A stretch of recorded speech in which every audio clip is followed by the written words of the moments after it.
You walk onto a massive construction site, right? You look around, you see the safety posters, the compliance checklists, the color-coded binders everywhere. Oh, yeah. The high-vis vests, the hard hats, all of it. Exactly. And you think to yourself, they have a system, we are safe. But what happens when that system exists entirely on paper? When it just completely ignores the actual danger happening right in front of you? It's a terrifying thought, but it happens all the time. It really does. So today, we are unpacking Tahir Evren Şener's fascinating research to figure out how high-hazard environments are turning these useless, static piles of paperwork into dynamic, actual life-saving tools. Because that transition is it's absolutely critical. Okay, let's unpack this, because this research starts with a pretty alarming premise, honestly. It argues that a lot of these really robust, highly documented, constantly audited safety systems they're actually failing to influence real performance in the field. They absolutely are. Yeah. And it is a phenomenon identified in the research as the drift. Drift. Yeah, the drift. Yeah. It is this gradual, almost imperceptible decay of intent. You know, what starts out as a highly meaningful framework for oversight, like a genuine way to keep people safe and operations running smoothly, it just slowly devolves into a purely administrative cycle. Just pushing paper. Exactly. The focus shifts entirely from, are we actually safe today, to is the paperwork done by the Friday deadline? Right. So assessments get reduced to these scores recorded on a spreadsheet. The files are neatly archived. And, on paper, you have flawless compliance. But on the ground, the actual performance remains completely invisible to the people actually in charge. The drift, I really love that term because it perfectly captures how, no one sets out to build a useless bureaucratic system. It just it floats away from its original purpose over time. Precisely. The system does not fail because somebody just forgot to write a procedure or because a risk register is missing a column. It fails because there is a massive structural disconnect between the data being collected and the actual decisions being made by the human beings in the field. So it's a reality gap. Yes. When researchers actually go in and do direct field observations, when they do the permit walkthroughs, when they interview the people actually turning the wrenches, they find this stark contrast between what we call static systems and dynamic systems. Okay, I want to make sure we really ground those two concepts because this is the absolute core of the problem. Sure. A static assessment, right? It relies on things like annual audits, desktop reviews of documents, or maybe, an occasional spot check. It is really just a snapshot. Just a moment in time, yeah. But operations are fast-paced. They are constantly changing. If you are only taking a snapshot once a year, or if you are only looking at lagging data like how many accidents happened last quarter, you are essentially driving a car by only looking in the rearview mirror. Exactly, you're driving blind. Right. You only know you crash after you hit the tree. You are literally just doing a post-mortem on things that already went wrong. Which creates a very dangerous illusion of control. You have this structured, beautifully documented process. So the leadership team feels like, hey, we are in control. Because the spreadsheet is green. Exactly. Right. But it is entirely reactive. A dynamic assessment, on the other hand, is like looking out the windshield. Okay. It relies on continuous, real-time monitoring.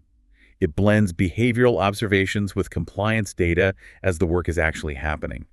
It detects trends early, so you can actually be proactive. So it creates actual control, not just the illusion. Right, because it is connected to how human beings are truly behaving in the field right now. To make sense of this, for everyone listening, think about it like buying a gym membership. A static system is like meticulously tracking your monthly gym payments on a perfectly formatted spreadsheet. I love this analogy. Right. Every month, the payment goes out, you log it, you file the receipt, you look at the spreadsheet and say, look at this 100% compliance, I am incredibly healthy. So you're sitting on the couch. Exactly. You never actually step foot in the gym. You never lift a single weight. You have ultimate compliance on paper, but zero performance on the ground. What's fascinating here is the psychology behind why smart organizations fall for the spreadsheet. Why do they accept that illusion of control? Because it's easier. Essentially, yes. It is because human beings, especially those in management, we crave certainty. We really like neat, quantifiable metrics that we can just check off a list. It feels good to check a box. It does. Yeah. But the reality of a high-hazard environment, like an offshore rig or, a massive chemical plant, it is incredibly messy. It is constantly shifting. When you rely on a static system, you are essentially ignoring the complexity of human behavior just to make the math easier. Wow. And Shader's research highlights a massive domino effect of dysfunction when organizations get trapped in this static mindset. It is not just one thing going wrong, is it? Oh, no. It is a whole cascade of failures. First, you see a complete lack of a unified view. All the data is siloed. Right. The safety team has their metrics, the operations team has theirs, the procurement team has theirs, and none of them are talking to each other. So nobody sees the big picture. Exactly. And because of this, the key performance indicators, the KPIs, inevitably default to those lagging indicators we mentioned. They're looking strictly at past incidents. Right, the rearview mirror again. Yeah. And that leads to one of the most frustrating mechanisms of failure, which is fragmented action tracking. Oh, this one is huge. Let's talk about what that actually looks like on a site. Let's say a safety inspector is doing a walkthrough and they find a rusted, leaking valve. They log it into a digital system, generate a ticket, and walk away. Job done, right? Exactly. Job done for them. But then the operations manager sees the ticket, realizes they don't have the replacement part in inventory, and just moves on to a more pressing fire. The loop never closes. The system perfectly recorded the danger, but the danger remains entirely unaddressed. It's just sitting there waiting to blow. That is a perfect example. And the dysfunction just builds from there. Field observation data might be collected really diligently, but it's just dumped into a database and rarely analyzed for actual behavioral trends. Just a black hole for data. Exactly. And then stakeholder improvement ideas are completely ignored. You also see this false sense of security around training. Oh, the training matrix. Yes. A system will verify that a contractor sat in a room and watched a safety video for an hour, but absolutely no one goes out to verify if that person is actually competent to execute the highly dangerous task they were just hired for. I mean, it is basically a system designed for auditors, not for workers. That is exactly what it is. And because it is designed for auditors, assurance activity becomes unscheduled and totally disconnected from management review. So what's the final nail in the coffin for these static systems? The final piece of the collapse is that there is no single point of ownership for contractor performance. The contracts might clearly define roles in the legal text. Sure, page 42 says who is responsible. Right. But in practice, on the muddy ground of the site, accountability is completely blurred. Everyone just assumes someone else is watching the safety metrics. So the question we really have to ask isn't whether your system is heavily documented. The question is it actually making your operations safer? Exactly. Because if tracking the wrong things, like our metaphorical gym payments, just gives us a false sense of security, what exactly should we be measuring? If we want to look at the windshield, predict risk, and prevent incidents before they happen, we have to redefine the metrics entirely. We do. To move from that static illusion to a dynamic reality. The system has to reflect on-the-ground performance. You cannot just look at lag indicators, and you cannot look at data in isolation. So what do we look at? You need a multidimensional view. The data shows there are 6 core indicators of contractor performance that actually move the needle, and they all revolve around action and behavior. Let's explore how these indicators work together, because this is where the theory hits reality for you listening. First off, you need a balanced mix of health, safety, and environment metrics. The HSE KPIs. Right. So yes, you still track the lagging indicators. You definitely need to know if someone got hurt, but you blend them heavily with leading indicators, which track the proactive efforts being made to prevent the hurt. But data alone is useless without action. That is why the next critical indicator is tracking the closure of those actions. Action tracking and closure. Yes. This goes back to your rusted valve example. It is not just about finding the hazard. This measures the timeliness and the quality of how those corrective actions are handled. It reveals a contractor's true commitment to improvement. Because anyone can just promise to fix a hazard during a safety meeting. Exactly. Tracking how fast and how effectively they actually deploy a team to fix it, that tells you who they really are as a partner. And that ties right into the third indicator, which is how organizations handle their larger gap closure plans. When a massive audit does happen and systemic gaps are found, how robust is the plan to actually fix them? It gives you deep insight into accountability. Definitely. But to get the real ground truth, you have to get out of the boardroom, which is indicator number 4. You need rigorous field inspections and continuous behavioral observations. Because you're not just looking at the equipment anymore. Right. You are looking for cultural strengths and weaknesses in how people interact with the equipment and with each other. You have to verify that the training they received actually translates to competence on the deck. And then, arguably the most vital, yet often overlooked, indicator is how the organization handles stakeholder improvement ideas. Okay, I have to push back a little on this one. Go for it. Stakeholder improvement ideas. Wait, isn't that just a corporate term for a suggestion box? Well, I mean, how does responding to a dusty suggestion box in the break room actually give us real-time risk visibility? It feels a bit, I don't know, fluffy, especially when compared to inspecting high-pressure scaffolding or verifying specialized safety training. that is a very common reaction, but it misses the underlying psychological mechanism of why safety cultures ultimately succeed or fail. Okay, explain that.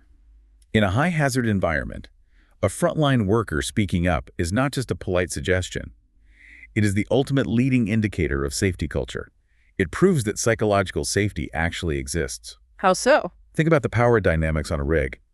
If a worker notices a frayed cable, or, they're being pressured to rush a procedure by a supervisor, Which happens all the time. all the time, if they feel empowered to report that without fear of retaliation, and more importantly, if they see leadership actually halt the work and act on that report, that tells you the system is alive. Ah, I see. It means people are engaged.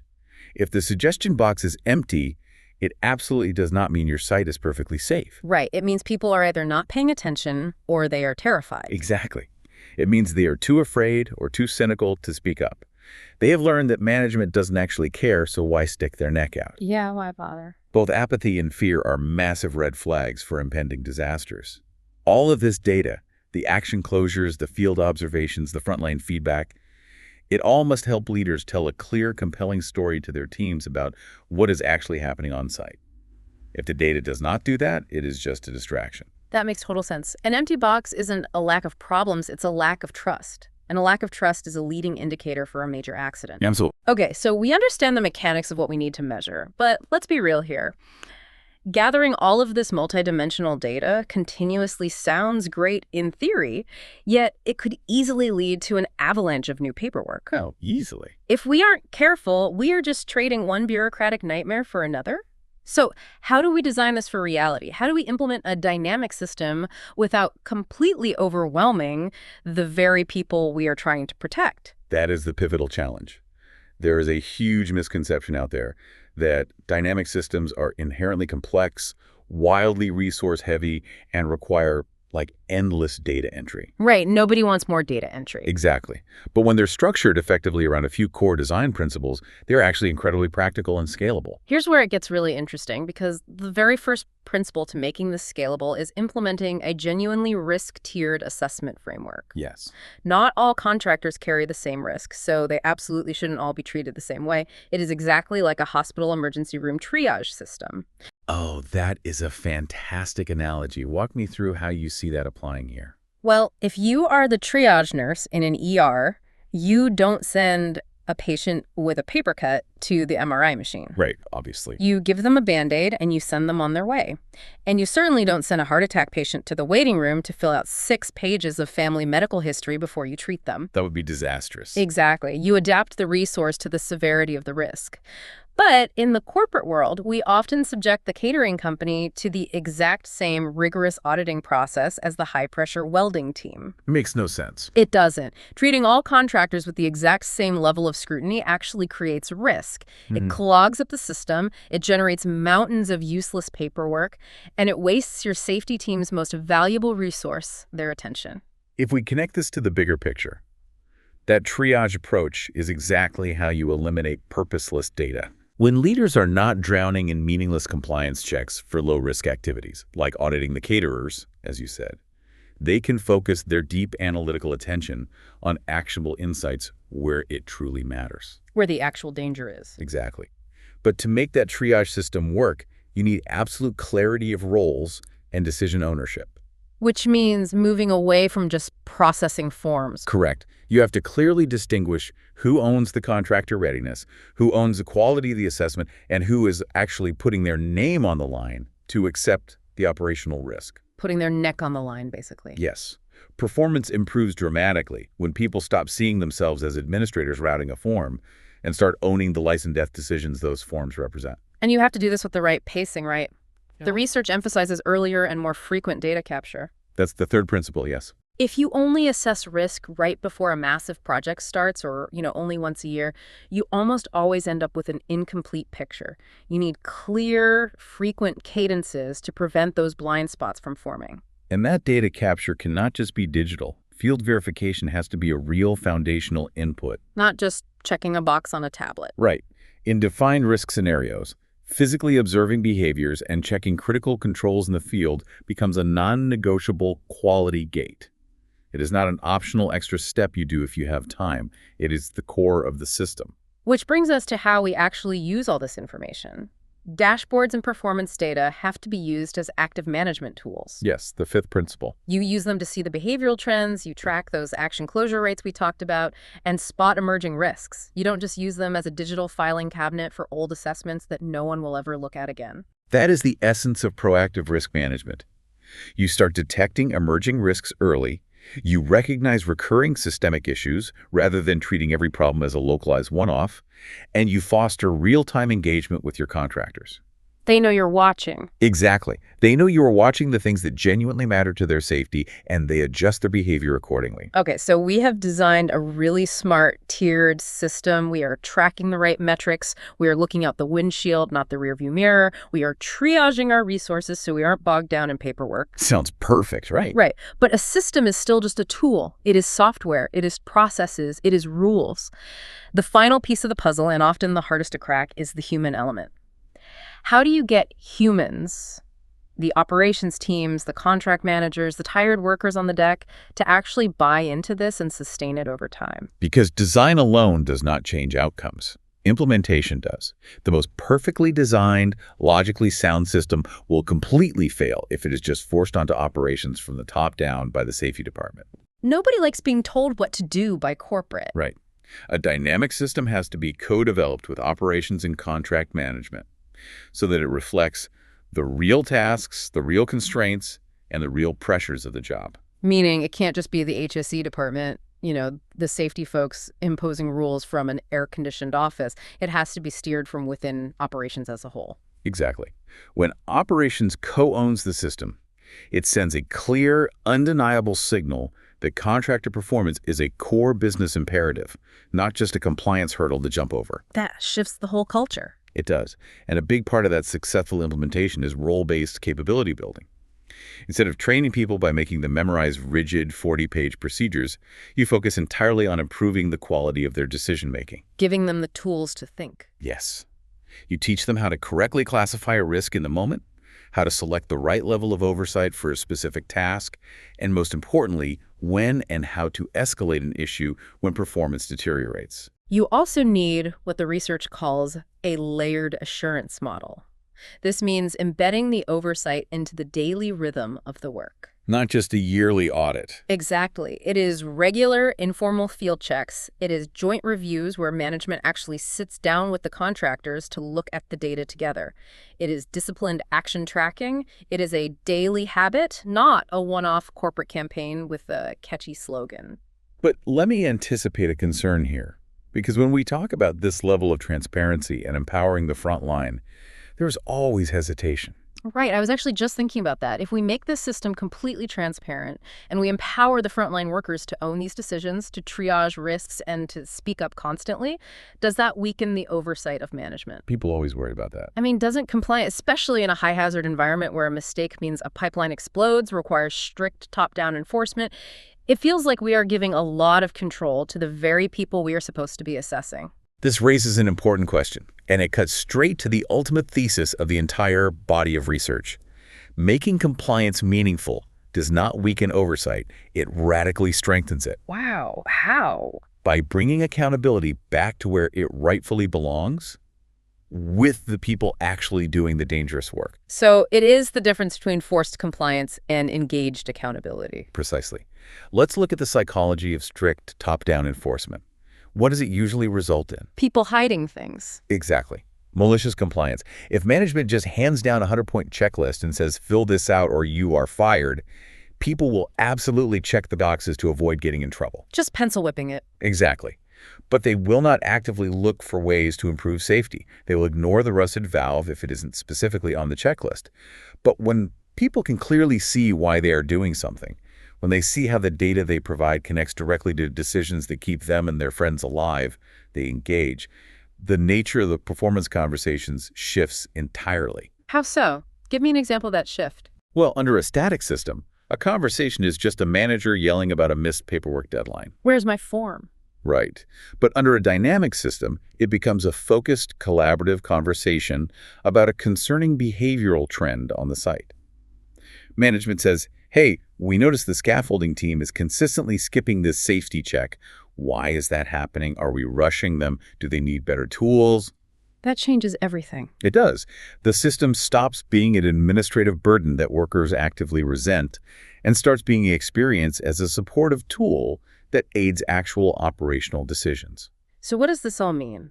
If we step back and look at the whole journey of this deep dive, it fundamentally shifts how we view failure in these high-stakes environments. It really reframes the whole issue. Contractor assessment systems don't fail because people inherently hate oversight or because workers actively want to be unsafe. They fail because oversight is so often designed without human beings in mind. It is designed for auditors, it is designed for filing cabinets, it is designed to create an illusion. But a true safety system has to earn its relevance every single day. It has to connect data directly to real-world decisions and the messy reality of the field. And that requires a constant, active engagement with the system. You cannot just build it, put it in a binder, and assume it is working. Exactly. It is a living, breathing thing. We have been talking a lot today about high-hazard industries, refineries, chemical plants, massive construction sites, places where the stakes are literally life and death. But I think there is a broader application here for everyone listening. There absolutely is. Let's step outside the refinery for a second.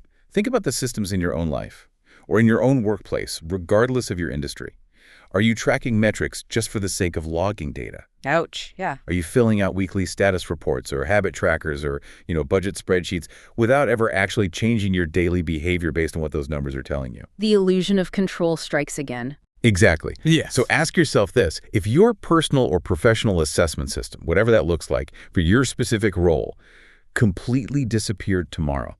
Wait, no, let me rephrase that. If it disappeared tomorrow, would your day-to-day performance actually change at all, or would you just have a little less paperwork to do on a Friday afternoon? Because if it is the latter, your system has drifted. Precisely. That is a powerful and slightly terrifying question to end on. If the paperwork vanished, would your performance drop? If not, the paperwork is just an illusion. We want to thank you so much for joining us on this deep dive today. It has been a fascinating look into the mechanics of safety, the psychology of accountability, and how human behavior shapes the systems we rely on. Keep questioning the systems around you, keep looking for the why behind the data, and we will catch you next time as we unpack another incredible topic.